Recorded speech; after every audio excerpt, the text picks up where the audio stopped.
मुस्लिम देशों को बहुत चिंता है गाजा की, खासकर मुस्लिम देश जो है 56-57 फिलिस्तीन हटा दे, लेकिन सहानुभूति देंगे, शरण नहीं देंगे। मतलब ये सही है, जुबान पर उम्मा पर बात शरण देने पर आए तो साफ ना। मतलब अब कहाँ जाएंगे? गाजा के 20 लाख लोग, गाजा के 20 लाख लोग, उन्हें तो अपनों ने ही धोखा दे दिया ना। जो हम कह रहे थे ना गाजा से गद्दारी, क्यों, मैं समझाता हूं। मतलब जो मुस्लिम देश इस्लामिक ब्रदरहुड के नाम पर इजराइल और फिलिस्तीन के बीच छिड़े युद्ध की आग में घी डालने का काम कर रहे हैं, भड़का रहे हैं, उकसा रहे हैं, कह रहे हैं कि इजराइल जो कर रहा है वो सिर्फ फिलिस्तीनियों के लिए नहीं बल्कि इस्लाम के खिलाफ। कुछ मुस्लिम देश तो यहां तक कह रहे हैं कि गाजा में इजराइल घुस गया तो फिर मुसलमानों को कोई रोक नहीं पाएगा। भाई मुस्लिम देश गाजा से पलायन को मजबूर 20 लाख लोगों को शरण नहीं देना चाहते, मतलब सिर्फ भड़काएंगे, उकसाएंगे, लेकिन गाजा के लोगों को नहीं अपनाएंगे। कई मुस्लिम देशों ने तो साफ साफ मना कर दिया है कि नहीं भाई, गाजा के लोग नहीं, गाजा के शरणार्थी, अब ये जो वॉर हो गई है इसके बाद नहीं, गाजा के लोगों की उनके देश में नो एंट्री। ये वही मुस्लिम देश है जो कह रहे कि हम तुम्हारे साथ है, तुम लड़े चलो, इजराइल से लड़े चलो, हम तुम्हारे साथ हैं, लेकिन अपने यहां शरण नहीं देंगे। गाजा में रहने वाले फिलिस्तीनियों ने सोचा होगा कि सामने इजराइल है तो क्या हुआ, पीछे उनका भाई है, वो संभाल लेगा या संभाल लेंगे। लेकिन असल में ये जो मामला है फिलिस्तीनियों के लिए आगे दुश्मन पीछे भाई वाला नहीं है। आगे कुआं या आगे दुश्मन पीछे खाई वाला साबित हो रहा है। भाई नहीं, खाई है, वो भी नहीं लेंगे पीछे से। मुस्लिम देश भी शरण देने से मना कर रहे हैं इस क्राइसिस के बाद। क्या हुआ, पहले इजिप्ट ने इशारा दिया कि वो गाजा से आने वाले फिलिस्तीनी नागरिकों को अपने देश में शरण नहीं देगा, क्लियर नो एंट्री। आज खबर आई है कि जॉर्डन ने भी साफ कर दिया है भाई कि वो गाजा से किसी शरणार्थी को अपने देश में घुसने नहीं देगा। तुम लड़ो, इजराइल से लड़ो, मरो, कुछ भी करो, हम तुम्हारे साथ हैं, लेकिन शरण नहीं देंगे, तुम्हें अपने देश में शरण नहीं देंगे।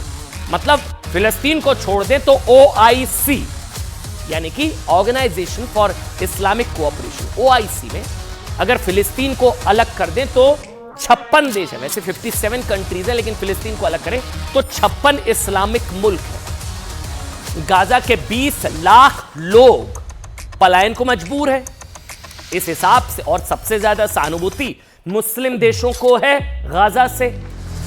तुष्टीकरण के चक्कर में यहां पर भी कई लोगों को फिलिस्तीन से सहानुभूति हो सकती है, गाजा से भी, लेकिन अगर 56 देश और 20 लाख लोग, इस हिसाब से अगर ये 56 मुस्लिम देश इनकी मदद को आगे आ जाएं तो मुश्किल से हर देश को सिर्फ मतलब 30-35 हजार फिलिस्तीनियों का अपने यहां शरण दे लेंगे, सिर्फ 35 हजार।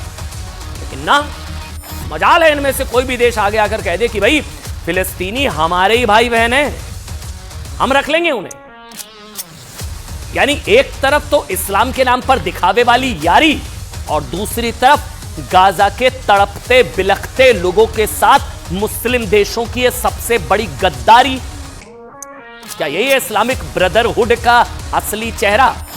मतलब कहने को उम्मा, लेकिन शरण देने पर ना। क्या हुआ है, जॉर्डन के किंग अब्दुल्ला ने, एक एक शब्द ध्यान से सुनिएगा, जॉर्डन के किंग अब्दुल्ला ने कल जर्मनी में पत्रकारों से साफ तौर पर कहा, ना तो जॉर्डन फिलिस्तीन के किसी शरणार्थी को अपने देश में आने देगा और ना ही इजिप्ट ऐसा करने देगा। उन्होंने यह भी कहा कि जो भी मानवीय संकट है, ह्यूमैनिटेरियन क्राइसिस है, उसे गाजा की सीमाओं में ही सुलझाया जाए।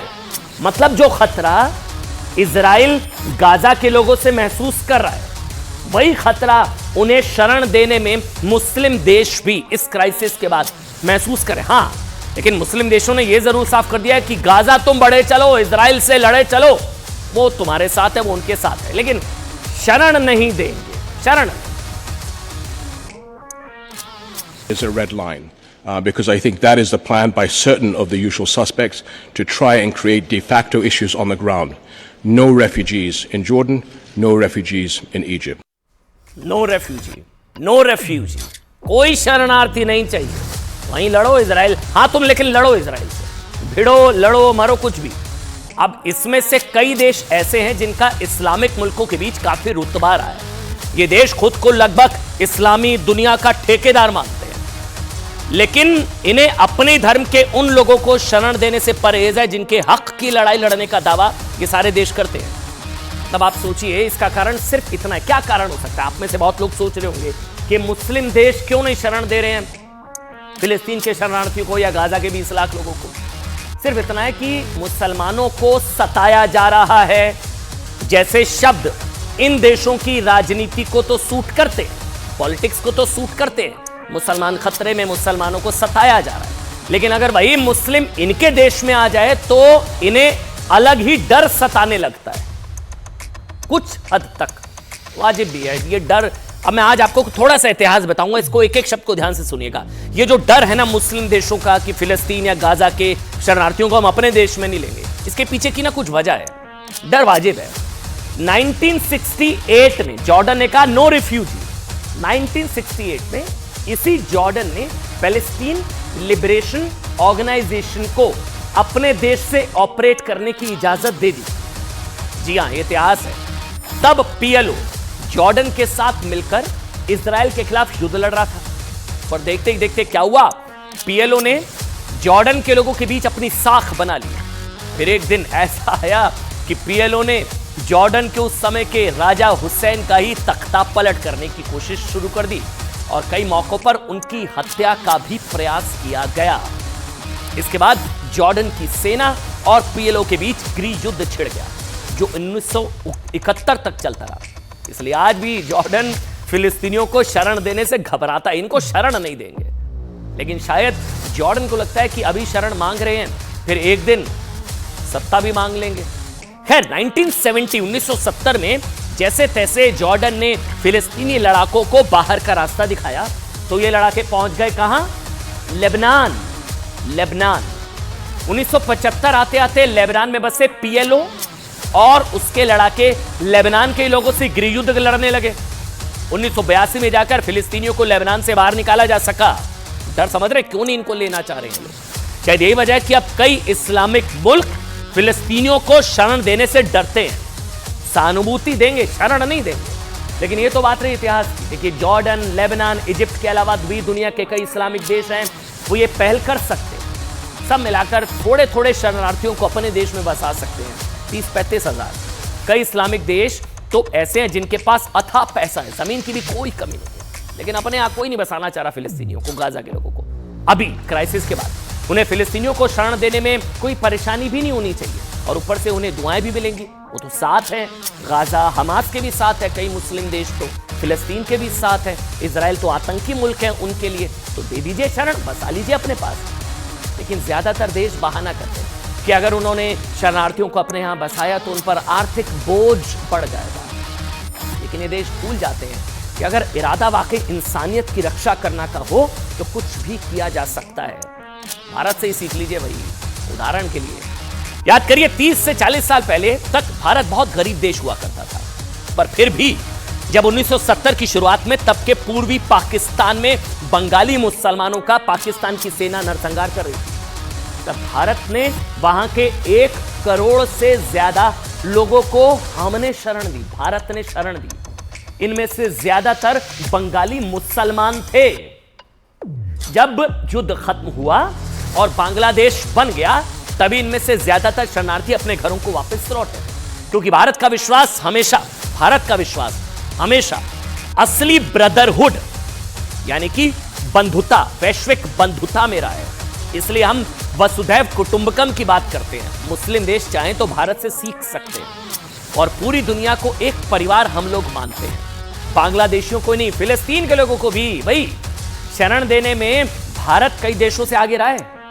बताएं आपको, 2006 में भारत ने फिलिस्तीन के 165 लोगों को शरण दी। अब ये संख्या सुनने में आपको बहुत छोटी लग रही होगी, बहुत कम लग रही होगी, सिर्फ 165 को तो दी है। लेकिन इस्लामिक देशों को अगर छोड़ दिया जाए ना, तो भारत उन गिने चुने देशों में से रहा है जिसने फिलिस्तीनियों की मदद के लिए हमेशा हाथ आगे बढ़ाया, क्योंकि हम इस्लामिक ब्रदरहुड नहीं, वैश्विक बंधुता में हम यकीन रखते हैं। और भारत ऐसा सदियों से करता आ रहा है। सैकड़ों साल पहले जब पूरी दुनिया में इजरायलियों पर अत्याचार हो रहा था ना, और कोई देश उन्हें शरण देने के लिए तैयार नहीं था, तब भारत शायद अकेला ऐसा मुल्क था जिसने यहूदियों को बाहें फैलाकर उनका स्वागत किया था। आज भले ही भारत में सिर्फ 5000 यहूदी रहते हो, लेकिन जब यहूदियों पर संकट आया था तो भारत ने उन्हें न सिर्फ सुरक्षा मिली बल्कि सम्मान भी मिला, अपनापन भी मिला। जी हां, ईरान में जब पारसियों का उत्पीड़न शुरू हुआ तो उन्हें भी सबसे पहले शरण देने वालों में भारत ही था। तिब्बतियों पर जब चीन ने अत्याचार ढाने शुरू किए तो भी उन्हें सबसे पहले पनाह भारत ने दी। श्रीलंका में गृहयुद्ध छिड़ा तो दक्षिण भारत ने उन्हें अपना दूसरा घर मिला, दक्षिण भारत में। अच्छा, ये कहानी हमने आपको क्यों सुनाई आज? देखिए, ये कहानी हमने आपको इसलिए भी बताई ताकि जो लोग भारत को असहनशील, इनटॉलरेंट देश बताने की कोशिश करते हैं ना, सीए जैसे कानूनों को लेकर ये अफवाह फैलाते हैं कि अल्पसंख्यकों को देश से भगाने के लिए लाया गया कानून है। वैसे तो इंडिया के सिटीजन से लेना देना ही नहीं है सीए का, वो विदेशियों को नागरिकता वाला कानून है। वो ये समझ पाए कि भारत किसी के साथ उसके धर्म, रंग और उसकी संस्कृति की वजह से भेदभाव कभी नहीं करता, बल्कि हमेशा हारे का सहारा बनता है। और जो देश मजहब के नाम पर ब्रदरहुड की बड़ी बड़ी बातें करते हैं ना, वो असल में जरूरत पड़ने पर उसी मजहब के लोगों के मुंह पर दरवाजा बंद कर देते हैं।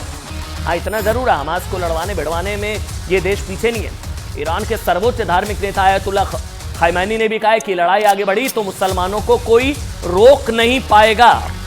वैसे आपको